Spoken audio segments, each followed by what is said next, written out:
Evening और मैं स्वागत करता हूं आपका भका भक क्लास में। और हम लोग बिल्कुल फाड़ू कॉन्सेप्ट के साथ क्लास को डिस्कस करेंगे गाइस।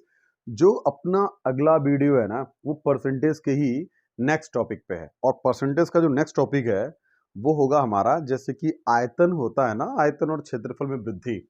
तो इस पर बेस्ड हम लोग क्वेश्चंस को सॉल्व करते हैं। तो आज का जो हमारा टॉपिक है वो टॉपिक है जैसे प्रतिशत के आधार पर आयतन आयतन व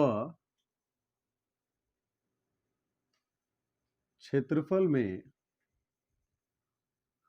कमी या वृद्धि, कमी या वृद्धि। तो गाइस ऐसा एक क्वेश्चन जो है आपको दिख ही जाएगा। अगर आप लोग देखोगे क्लास में, अगर आप एग्जाम्स को चेक करोगे तो आपको एक ऐसा क्वेश्चन दिख ही जाएगा जिसमें आयतन बेस्ड क्वेश्चन आता है। तो आयतन पर आधारित एक क्वेश्चन आपको दिख जाएगा। हम लोग उसी प्रोसेस को देखते हैं क्लास में और सीखते हैं कि अभी करना क्या एक्चुअली। जैसे मान लीजिए कि मैं आपसे कहूं कि एक प्रश्न ऐसे लिखा हुआ है, प्रश्न लिखा हुआ है कि यदि एक आयत के लंबाई व चौड़ाई में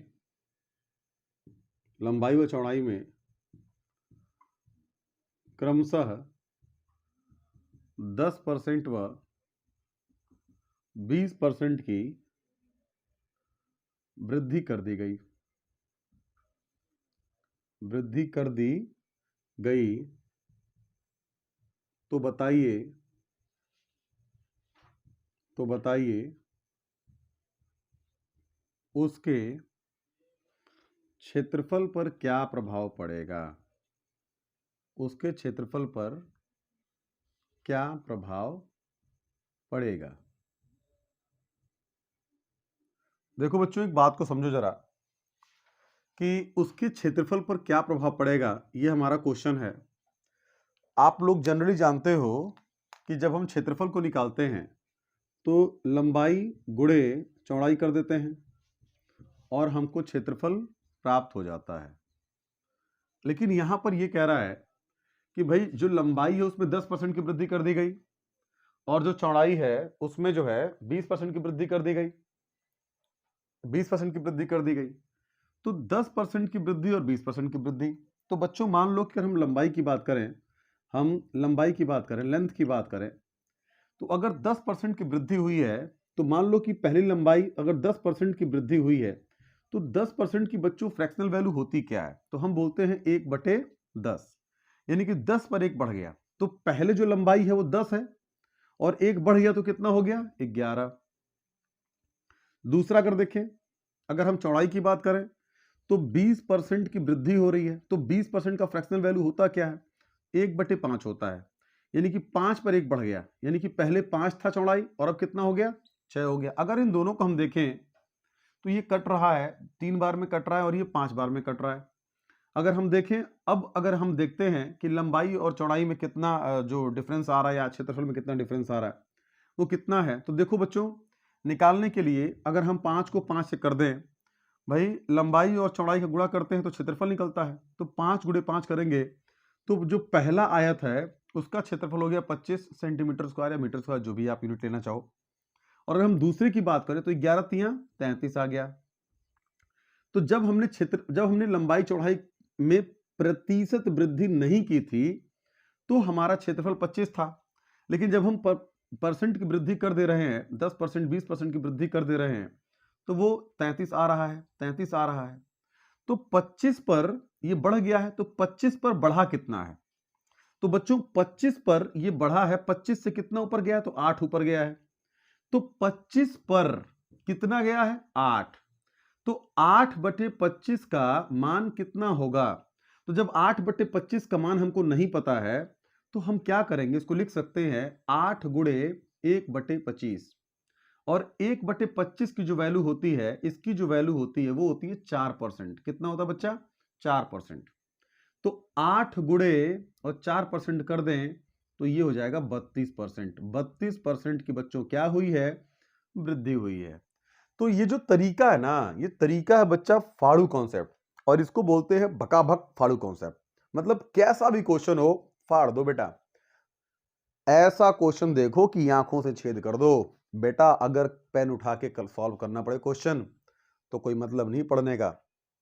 मैं आपको समझा रहा हूं, बता रहा हूं कि मैथ्स में बहुत टिपिकल जो क्वेश्चन हैं, जो बहुत टिपिकल टाइप है, उनको भी मैं सॉल्व कराऊंगा बिना किसी फॉर्मूले के। और बिना फॉर्मूले के हम लोग मैथ्स को यहां पर देखेंगे, सॉल्व करेंगे। और मैक्सिमम क्वेश्चन हम लोग बिना फॉर्मूले के करेंगे। गाइस इसको शेयर कर दो, इसको बढ़ा दो बच्चों के साथ। देखो बेटा, जो शिक्षा है ना, जो एजुकेशन है ना, वो दुनिया की सबसे बड़ी चीज है। और आप इसको अगर किसी तक पहुंचाने में मदद करते हो तो बेटा इससे बड़ा कोई दान नहीं है। शिक्षा दान सबसे बड़ा दान है। तो अगर आप अपने किसी फ्रेंड की मदद करते हो, वहां तक इस वीडियो को पहुंचाते हो, तो निश्चित रूप से आपने भी एक अच्छा काम किया है। मैं तो अच्छा कर ही रहा हूं, आप भी बहुत शानदार काम कर रहे हो। तो आपकी जिम्मेदारी है इसको शेयर करने की। ठीक है, आपकी जिम्मेदारी इसको है शेयर करने की। देखो भैया, अगर यहीं पर क्वेश्चन चेंज हो जाए, थोड़ा सा हम लोग थोड़ा सा इसको पैटर्न चेंज करते हैं, थोड़ा सा चेंज करते हैं और देखते हैं क्या हुआ। अगर मान लीजिए कि अगर ये क्वेश्चन चेंज हो जाए और यहां पर 10% की जगह कर दे कि भाई यहां पर 30% की वृद्धि हुई, और यहां पर कहता है कि यहां पर 20% की ही वृद्धि हुई, तो अब क्या करेंगे बच्चों? अगर लंबाई में 30% की वृद्धि हुई है तो 30% का फ्रैक्शन होता कितना है? तो 30% का मतलब होता है 3/10। 30% का मतलब होता है 3/10, यानी कि 10 पर 3 बढ़ गया, यानी कि लंबाई पहले 10 था और अब 3 बढ़ गया, तो कितना हो गया है? 13 हो गया है।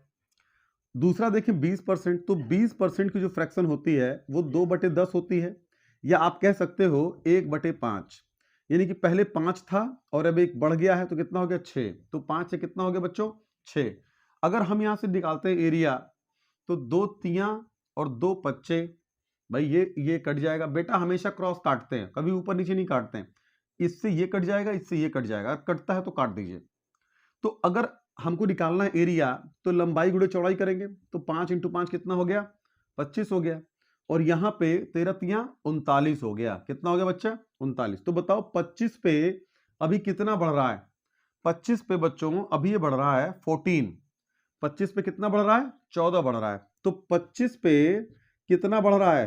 14। तो इसकी फ्रैक्शन वैल्यू होगी क्या बेटा? तो इसको हम लिख सकते हैं 14 गुणे 1/25, और इसका जो मान होता है वो होता है 4%। तो 14 गुणे अगर आप 4 करोगे तो 14 दूना 28, 14 तियां 42 और 14 चौको 56। तो यानी कि 56% जो है बेटा उसका क्षेत्रफल बढ़ जाएगा। कितना परसेंट बढ़ जाएगा? 56% जो है बच्चों क्षेत्रफल बढ़ जाएगा। मैं उम्मीद करता हूं आपको मेरी बात समझ में आ रही। नहीं समझ में आ रही फिर से बैक करो, फिर से पॉज करो, जहां पे डाउट आ रहा है क्वेश्चन को डिस्कस करो, मुझसे बोलो। मैं हूं तुम्हारा भाई, मैं हूं तुम्हारा भाई। बेहतरीन पढ़ाऊंगा, शानदार पढ़ाऊंगा। आपको सिर्फ सपोर्ट करना है, वीडियो को शेयर करना है, कमेंट मारना है, सब्सक्राइब करना है। आपको इसके अलावा कोई काम नहीं करना है, सिर्फ समझना है चीजों को, और आपको इसको शेयर सब्सक्राइब करना अपने दोस्तों के साथ, अपने फ्रेंड्स के साथ। देखो मैं आपको बेटा पूरा कोर्स कराऊंगा, मैथ, रीजनिंग, जीएस, इंग्लिश सभी कोर्स कराऊंगा। एमटीएस की जो क्लासेस हैं उसके लिए हम लोग बहुत प्लान करके और बहुत शानदार तरीके से आप तक सभी रिक्वायरमेंट को हम लोग पूरा करेंगे। एमटीएस की क्लासेस बिल्कुल फ्री में अपलोड करने वाला हूं, बिल्कुल शानदार तरीके से। इस चीज को आप शेयर करो बच्चों के साथ, चैनल को सब्सक्राइब करवाओ। एमटीएस के लिए सारी प्लानिंग आपके साथ आने वाली है। बच्चों अगर मान लो ऐसा क्वेश्चन आ जाए कि यदि एक आयत की लंबाई व चौड़ाई में क्रमशः, देखो बेटा अगर यहां पर आ जाए कि कुछ, जैसे अगर ऐसा आ जाए कि एक बार वृद्धि कर दी गई और एक बार कमी कर दी गई, आयत और लंबाई में चौड़ाई में क्रमशः 20% की वृद्धि, 20% की वृद्धि तथा चौड़ाई में जो है बेटा मान लीजिए कि 10% की कमी कर दी गई। 10% की क्या कर दी गई बच्चों? कमी कर दी गई। तो बताइए कि उसके क्षेत्रफल पर क्या प्रभाव पड़ेगा। अभी तक जो आपने क्वेश्चंस देखे थे उस दोनों ही क्वेश्चन में लंबाई और चौड़ाई दोनों बढ़ रहा था, लेकिन मान लीजिए ऐसा हो जाए कि एक बार लंबाई बढ़ रही है और दूसरे में चौड़ाई घट रही है। तो अब लंबाई चौड़ाई घट रही है तो क्या वास्तव में उस आयत के क्षेत्रफल पे कोई प्रभाव पड़ेगा? अगर पड़ेगा तो देखते हैं क्या प्रभाव पड़ेगा। देखो बच्चों, अगर मान लो कि पहले 20% बढ़ रही है लंबाई, अगर हम लेंथ की बात करें तो 20% बच्चों आपको याद हो गया होगा कि 20% की जो फ्रैक्शन होती है वो 1/5 होती है। 20% की फ्रैक्शन क्या होती है? 1/5, यानी कि वृद्धि हो रही है तो पहले 5 है, और अभी जो लंबाई है, लंबाई पहले 5 है और 20% की वृद्धि है तो 5 पर 1 बढ़ गया तो 6 अभी हो गई। पहले 5 थी और अभी कितनी हो गई? 6 हो गई। फिर चौड़ाई की बात करें तो 10% की कमी हो रही है। तो बच्चों 10% की कमी हो रही है, तो 10% की कमी का मतलब होता है 1/10, यानी कि 10 पर 1 की कमी हो रही है। तो अभी लंबाई है 10 और 1 की कमी हो रही है तो कितना हो जाएगा? 9। तो बच्चों अगर हम निकालेंगे, इसका रेशियो निकालेंगे तो 3 आएगा, 2 3 6 और 2 पंजे 10, तो 25 आ गया और 3 9 27 आ गया। देखो बच्चों, एक बार वृद्धि की, फिर हमने कमी की, लेकिन उसके बावजूद भी क्षेत्रफल में वृद्धि दिखाई दे रही है, यानी कि 25 पर 2 की वृद्धि दिखाई दे रही है। 25 पर कितने की वृद्धि? 2। तो 2 की वृद्धि है कितने पर? 25 पर। कितना परसेंट हुआ? तो 2 गुणे 1/25 लिख सकते हो, यानी कि 2 गुणे 1 4% लिख सकते हो आप। तो बेटा 2 चौको कितना हो गया? 8% की वृद्धि हुई है बेटा, 8% की वृद्धि हुई है। तो दोस्तों आपने देखा कि अगर लंबाई में 20% की वृद्धि है, चौड़ाई में 10% की कमी है, ऐसा कोई भी फ्रैक्शन आ सकता है, कोई भी फ्रैक्शन आ सकता है। वो दे सकते हैं कि 30% की कमी कर दी गई, यहां पे 40% बढ़ा दिया गया, कैसा भी फ्रैक्शन आए, आप इसी मेथड पे जाओ, आप क्वेश्चन को फाड़ दोगे, क्वेश्चन को फाड़ दोगे। बेहतरीन, फाड़ू लाजवाब। बेटा डर डर के नहीं जीना है, जिंदगी एक बार मिली है, फाड़ दो, शानदार तरीके से फाड़ दो। बिल्कुल बेटा बेहतरीन काम करो, तुमसे बेहतर कोई छात्र नहीं होगा। आप रेगुलर कंटिन्यू वॉच करो वीडियोस को, आपसे बेहतर कोई छात्र नहीं होगा।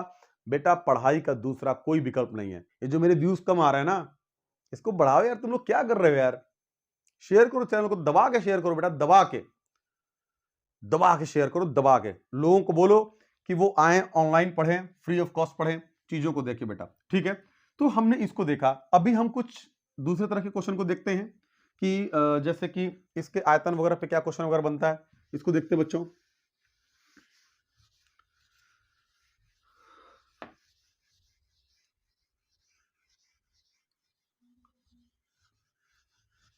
जैसे मान लीजिए कि एक क्वेश्चन आ गया कि भैया, अगर एक क्वेश्चन आ गया कि सपोज दैट कि ये एक घन है, ये एक घन है, और इस घन में अगर हम लोग आकर के देखें, मान लीजिए कि अगर एक क्वेश्चन आ गया कि सपोज दैट कि बच्चों ये एक क्या है भैया, ये है एक आपका घन, घन है। अच्छा, बहुत से बच्चों को जैसे मेंसुरेशन के फॉर्मूले पता नहीं है, तो अगर ये घन है और इस घन की हम बात करें बच्चों, तो अगर क्वेश्चन आता है कि एक घन की भुजा है, एक घन की भुजा में अगर हम क्या करें कि मान लीजिए कि 20% की वृद्धि कर दें, तो अगर घन की भुजा में हमने 20% की वृद्धि कर दी तो आयतन पर क्या प्रभाव पड़ेगा? तो आयतन पर क्या प्रभाव पड़ेगा? क्या प्रभाव पड़ेगा? क्वेश्चन ऐसा लिखा होगा कि यदि एक घन सॉरी यदि एक घन की भुजा में 20% की वृद्धि कर दी जाए तो आयतन पर क्या प्रभाव पड़ेगा? राइट, ये क्वेश्चन है। तो बच्चों जो घन का आयतन होता है वो भुजा क्यूब होता है, भुजा क्यूब होता है। और भुजा क्यूब का मतलब है बेटा ये कि अगर मान लीजिए 20% की वृद्धि हो रही है तो जो पहला घन है, तो 20% का मतलब हो गया 1/5, यानी कि पहले घन की जो भुजा है वो 5 है, और जब 20% की वृद्धि हो रही है तो अगला 6 हो जाएगा। तो जो पहला घन होगा, अगर हम उसका निकालेंगे वॉल्यूम, तो 5 का क्यूब कर देंगे तो हो जाएगा 125, और जो दूसरा घन होगा अगर हम 6 का क्यूब करेंगे तो हो जाएगा 216। तो 125 पर ये बढ़ के कितना हो गया है? 216। तो 125 पे ये बढ़ कितना रहा है? तो भैया 125 पे कितना बढ़ रहा है? तो 216 माइनस 125, तो 1। और हमने यहां पर देखा दूसरा देखा, तो एक आ गया, 11 में 2 गया तो 9, और यहां बचेगा 0। क्या बचेगा बेटा? यहां पे 0 बचेगा। 0 0 समझ रहे क्या होता है? 0। तो यहां बचेगा 0, यानी कि 91 बढ़ा है। कितना बढ़ा है? 91। कितना बढ़ा है? 91। ये 91 बेटा बढ़ा किस पे है ये तो बता दे मेरे भाई। ये 91 बढ़ा है बेटा 125 पे। किस पे बढ़ा है? 125 पे। तो 91 बढ़ा है किस पे? 125 पे। तो भैया एक सिंपल सी बात बता कि कितना परसेंट बढ़ा है? तो भैया परसेंट के लिए 100 से गुणा करा दो, ये आएगा 25 पंजे 25 चौको। अगर सॉल्व करोगे तो 5 एक अन्नम 5, अगर हम यहाँ देखें, अगर हम ऊपर जाएं तो बेटा 5 एक अन्नम कितना हो गया 5, बचेगा 4 दे देंगे, 5 बटे 40 1/5, यानी कि 18 सही 1/5 ये हो गया। और 4 से गुणा करा देंगे तो 18 चौक को भैया 18 दूना 36, चौक को 72 दूना 72, यानी कि हो गया 72, और 4 एक अन्नम 4/5% की बेटा वृद्धि हुई है। तो भगा भग बताओ कितने परसेंट की वृद्धि हुई है? तो बेटा वृद्धि हुई है 72 सही 4/5% की। बात समझ में लाला आ रही कि ना आ रही है? बात समझ में आ रही है कि ना आ रही है? मुझे जय तुम बता दो। हमारी मैडम हमको समझा रही थी कि तुम जेई भाषा में बात किया करो। हमने कहा ठीक है भाई, हम बच्चों से जेई भाषा में बात करेंगे। बेटा बात को समझ क्या कह रहा हूं मैं? तो ऐसे क्वेश्चन आएंगे तो बेटा सेट कर दो मामला बिल्कुल, और नहीं सेट किया तो फिर आलू की ठेल लगा लो यार, छोड़ दो पढ़ाई बड़ाई। फिर देख भैया बात चेंज करते हैं। अब इसी पर मान लो क्वेश्चन ऐसा आ जाए, इसी पर मान लो एक क्वेश्चन ऐसा आ जाए कि भाई यहां पर 20% न बढ़ा करके यहां पर इन्होंने कह दिया कि हम 40% की वृद्धि करेंगे, तो भैया कितना कितना है जाओगे, कितना है जाओगे? जब तुम जय बता दो लाला, 40% की वृद्धि कर देंगे तो कितना है जाओगे? तो 40% की जो बात होती है बच्चा होती है 4/10। 40% की बात क्या होती है? 4/10, यानी कि पहले अगर घन की भुजा 10 थी तो दूसरे की बेटा 14 होगी, क्योंकि 10 पे कितनी बढ़ रही है 4। तो जब 10 का क्यूब करेगा, जब पहले का आयतन निकालेगा पहले घन की, तो 10 का क्यूब कर देगा, और जब दूसरे की निकालेगा तो 14 का क्यूब कर देगा, तो जेलाला हो जाएगा 1000। और यहां पे जब गुणा करेगा तो 14 इंटू और 14 करेगा तो बेटा कितना हो जाएगा? 14 चौको 14 28, 14 42, 14 चौको 56 को 6 हाथ से लगल 5, और 14 का नम 14 14 5 19 196 हो गया लाला।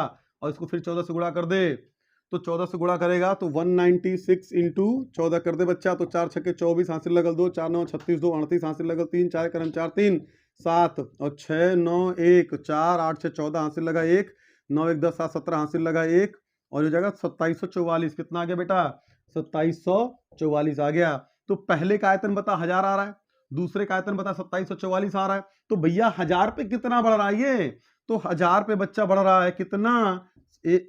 1744 बढ़ रहा है बेटा। तो एक बार तो वैसे ही चला जाएगा, ये एक बार तो वैसे ही चला जाएगा। अगर इसको हम काटते हैं, अगर इसको हम काटते हैं 4 से, तो चल भैया 4 से काट ले, तो 4 दूना 8 बचेगा 2, 4 25 20 50, फिर 4 चौको 16, 4 चौको 16, यहाँ बचेगा 4 चौको 16 लेंगे, बचेगा 1, 14 हो गया, 4 3 12 और 4 छक्के 24। तो 250 पे कितना बढ़ रहा है बेटा? 250 एक टाइम और चला जाएगा बेटा, 250 पे जाएगा तो एक टाइम और चला जाएगा। चलो भैया इसको हम 2 से भी काट लें, 125 आएगा और ये आएगा 218। अब 125 पे कितना बढ़ रहा है? 218 बढ़ रहा है। क्या अभी भी कट रहा है? ये नहीं कट रहा है तो भाई एक बार देख लियो कितना हो जाएगा, ये कितना कर देंगे इसको। तो अगर इसको निकालेगा बेटा, नहीं आ रहा मान ले फ्रैक्शन, तो 218/125 आ रहा है, तो बाबू एक बार तो चला जाएगा ये, और 125 एक बार चला जाएगा तो 75 प्लस 18 कितना हो जाएगा बेटा? 75 प्लस 18 कितना हो जाएगा? तो 8 5 13 हाथ से लगा 1, 7 1 8 1 9, तो 93 हो जाएगा 125, तो एक सही 93/25 हो जाएगा। तो 93/25 25 25 125 हो जाएगा, 93/125 हो जाएगा। तो बेटा इसका मतलब हो गया कि अगर एक की बात करें तो 100% तो ये बढ़ गया बेटा, और 93/25 का मतलब हो गया इंटू 100 कर दे बेटा इसको, तो 5 और 4 4 3 12 हाथ से लगा 1, 4 9 36 1 37, नहीं बेटा सीधा तू भाग ही दे ले इसको, सीधा भाग दे ले इसको। भाई कितना आया था?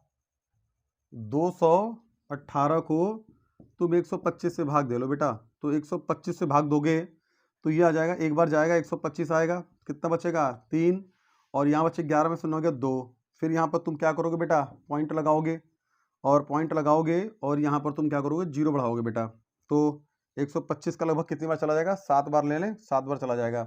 तो 7 बार चलेगा मतलब कितना? 7 पच्चे 35, 7 पच्चे 35, यहाँ से लगा 3, 7 दूना 14 3 17, हाथ से लगा 1, 7 एक 7 1 8, ये लगभग बचेगा बेटा कितना? 10 में से 5 गए तो 5 बचेगा, और यहाँ पर जो है यहाँ पर 13 12 12 में 7 5 बचेगा बेटा, यहाँ 0.55 लगभग 1.7। अब 0.7 का मतलब कितना होता है बेटा, एक का तो मतलब हो गया 100% और 0.7 का मतलब हो गया लगभग 70% के आसपास। तो बेटा 170% के आसपास क्या हो जाएगा, इसके अंदर वृद्धि हो जाएगी। तो हमारी बात समझ में आ रही कि ना आ रही है? पिटके मारेगा के? पढ़ ले मेरी बात सुन ले भाई, पढ़ ले और बुला ले उन सारे दोस्तों को जो सारे लफंडर हैं, जो यहाँ वहां घूम रहे हैं। बात समझ में आ रही नहीं आ रही है बेटा? इसी पे नेक्स्ट क्लास आएगी आगे। Thank you so much.